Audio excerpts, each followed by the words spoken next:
What's up? Welcome back to the review series. I am your host, Wulzy. Today, the level of interest is Starlit Smog by Loltad, a design level with amazing decoration and a wide variety of structure types, accompanied by some crazy, well-synced gameplay and a great song. I shall link Loltad's channel in the description. I strongly suggest you subscribe to him because he has mad potential, and in my opinion, he's going to be a creator to watch. This video is recorded by my good friend Spades. I believe he's taken time out of YouTube, but show him some love too. He's been recording a lot of these videos for the series so far. This level has some impeccable decoration. Loltad has done very well to fill the space in between the structures. Pretty much the whole level has disconnected structures, which is often a problem. Typically, this would leave empty spaces in between, and this is inevitable, but I think it's been covered well for the most part. The movements overall are very inconsistent. Sometimes they're great, like in this mini wave section, because the spikes within the block design move towards the edges, and this is effective because the movement is incorporated without having to move the blocks, which could be annoying in a section like this. But right after this wave section, the majority of the level just does not move. There are a few sets of rotating circular spikes, but this is quite subtle, and it doesn't help that the saws are set to be stationary. The build up to the drop of the level is my favourite part. The dark patchy deco works really well, and I love how they're emphasised by the background flashes. Technically, there is only one colour in the blocks, but the X-step blocks make it look good, since they're made up of multiple different shades. Elsewhere, I personally think the level suffers from the colour choices. The block design and decoration, and even the glow surrounding, is brightly coloured, but then saws, spikes, and filler deco is black. In pulses, this looks good, but there aren't enough pulses in the level to do this. The gameplay is very creative and synced, but the pulses don't follow this. I think that this is what makes the level seem awkward most of the time, alongside the fact that the transitions between each section could use a lot of work.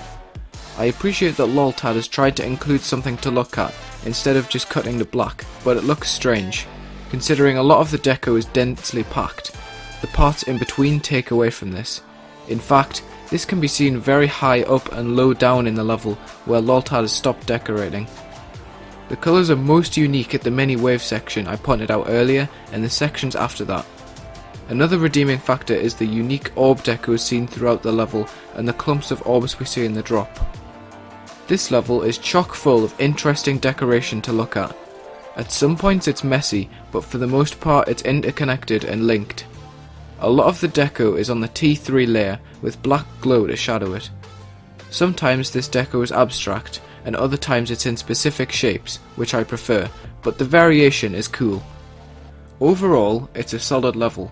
It's a nice change from the typical linear design levels, and I like that it's different. I prefer to look into unique levels because I feel like I can learn something. Sometimes when I make these videos I learn more from lower quality levels, because I see what people are not doing instead of seeing what I'm used to seeing. It allows me to recognise mistakes that creators make and allows me to spot them in other levels I look into.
Anyway, thank you for watching this review episode. The next level is going to be Eagle Eye by Lagunium, so yeah, it should be coming out Friday or Saturday.